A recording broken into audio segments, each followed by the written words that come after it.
Okay, so now let's go ahead and apply some color to this. So obviously all the information and the values are merged into one layer, this layer here. I've got a backdrop color just because it's basically not good to color against white anyways. So I've just implemented a little bit of a color for the background. And so now I'll make sure that this layer is locked and we can paint into this area by using the blending modes over here. So there's a couple ways to do it. You could use layers with blending modes. But like I said, we're just going to use everything over here. It's a bit quicker, and we don't need this to be highly refined. One of the things I do recommend is that you do a lot of the color mode with this uh, method I'm going to show you, and then at the end you could just do some traditional or paint work over top in an opaque layer, or painting over top by sampling what's there. So I'll try to explain that as we go, but for this part we're just going to take some color and we're going to set this to color mode. It's already there with a soft brush. And for instance, I'll just kind of jump in here and start painting the arm here. So what happens is by working in this way, I think it tends to be pretty tough to nail down the exact color the first the first try, at least for me anyway. So what I'll do is I'll kind of pick a couple colors, keep brushing over, adjusting a little bit more into the red, peach kind of color, whatever, just to get a little bit more of a kind of fleshy kind of look. Some of it looks like it's got some blood flowing under it. That's usually where the pink, or that's where the pinkish red comes from anyways. So something like that. And it's still a bit too saturated and dark, but you got to kind of start somewhere. So what I'll generally do is get all of this in those areas. It's like this, and you see it's a lot darker up here. It's gonna obviously be affected by the value. So areas that have a darker value are gonna shift this color. So that's why painting this way can be tricky, but it kind of goes really nice with getting a lot of the base color in quickly, and then, like I kind of mentioned before, painting over top with opaque colors after you get kind of a concept going. But this is great for conceptual designers because it's just so fast. You've already put all the heavy lifting in with the value study, and now you can just kind of drop in some color. Yeah, he's looking really orange now, but we'll fix that. So you could really just kind of brush through this as well. So since you're going to come back and paint some of these other areas, it kind of makes sense that you would just speed up and go right through this. So just like that, because again, we're going to edit a lot of this anyways. So let's say something like this. Let's just zero in on just the skin tone here. And now let's go ahead and take this and pick something less saturated. Start right here. And so I think what needs to happen here, let's start in the shadows a little bit. We just need to get away from all this orangish skin tone, all this saturation basically. So I'm just going to brush some of that back.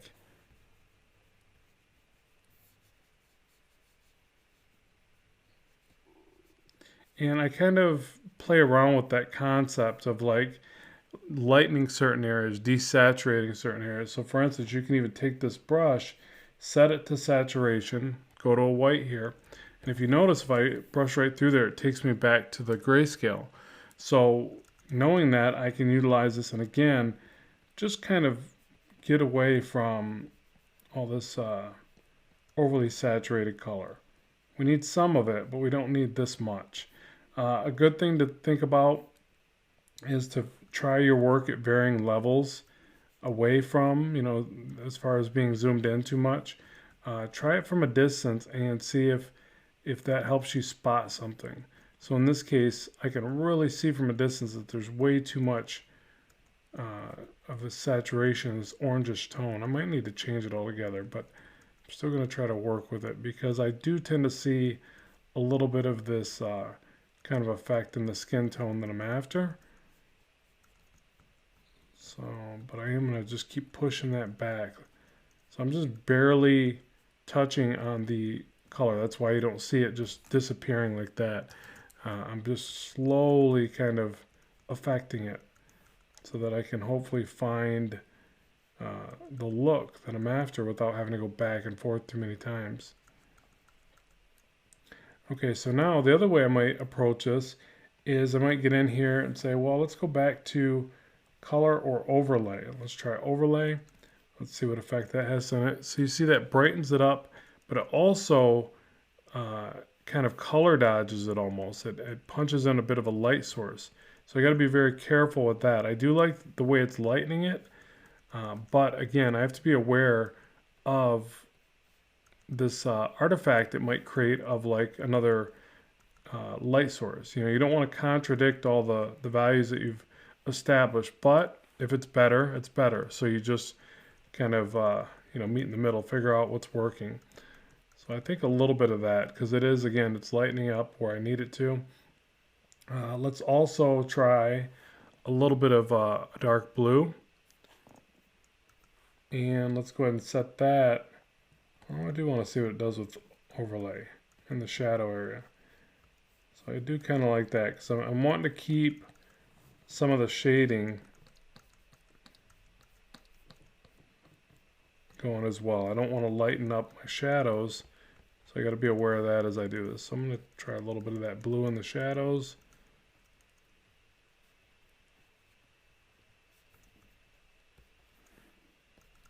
Yeah, I think I like that.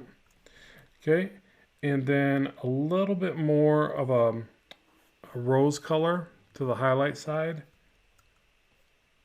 Just a little bit. So I'm trying to make sure that there's some variation here, that it's not all, it's real easy to kind of put the same effect throughout, okay? So I want to make sure I don't do that. I want to spot in some different colors and give it some variation. Okay, and then one more little bit of light source. I could probably go a little bit more to a yellowish gold. Again, set the overlay, just mix that in just a little bit here and there. Not too much, but just trying to vary it up as I go. Okay, so we'll just stop right there for the skin tone. And then now what I'd like to do is get in a little bit of the, I'm already going into this with an idea in mind. So I want the chest plate to be a blue armor. I want there to be some reddish brown in the shoulders. I guess I'll start there. So I'm thinking blues, earth tones, reddish browns.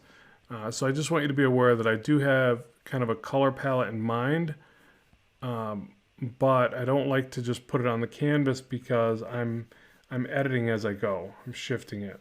So I want this to be more of like a brown leather type like material. You see I'm starting with overlay, but I'll push this back and forth as I go. So I want all this to be that color. Something like that. And I want probably almost every color I introduce to be evident somewhere else. So whether or not that stays exactly where I put it right now, but I'm just trying to make sure that that's apparent in the work. So again, don't worry about spilling over an edge if you're going to come back and paint anyway, since we are working on one layer. So something like that. I think maybe the boots, but I think the boots are going to be darker, but I can start with this color. So, and then shift it. So I'll just go ahead and do that for now. So you see it looks like we're dropping in color extremely fast. I mean, we are basically, but it doesn't mean you can't, it's going to go without edit. So looking at this, you can probably tell that, especially that last color I dropped in, very saturated, very, unrefined basically. So if we take that now, we can jump this over to multiply. Try that a little bit. You can always kind of test it by pressing really hard. You see that makes it even more saturated. So that's really not the look I'm after. But again, you can kind of do that and play around with these. So you could try subtract, and it makes it very dark. And that's something we might use at the end to beef up some shadows, but not right now. So let's try, let's just try color, but let's make it a very dark version. And you see that desaturates it, but it doesn't really darken it, it just desaturates it. Which isn't a bad thing because this is too saturated. So I'm just going to brush some of that in while I'm here. So yeah, it's looking very overly animated. Now, you can also just brush around it and leave a little bit of saturation, maybe in the light source or, wherever you think, but usually it's the light source. But you can, kind of edit it as you go and play around with it. I really think that's a good idea because, I don't know, me personally, a lot of times I don't know the exact thing until I see it. So I just kind of slowly edge myself towards it sometimes. And other times I got a nice clear vision, but it's good to kind of just softly work up this. You see, I've got full opacity and half my brush density, but I'm pressing really light.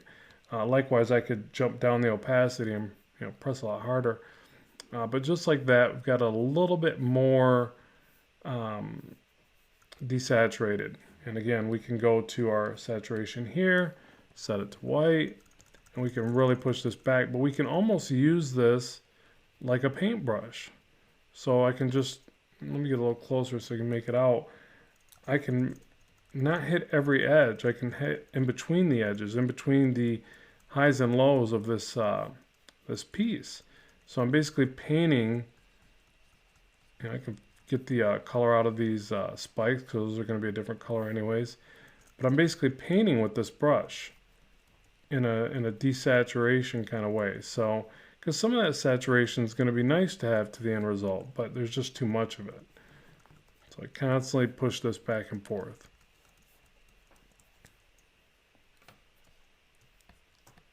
So little by little we're getting there. So let's go ahead and conclude this lesson right here, head over to the next lesson and continue to color our character.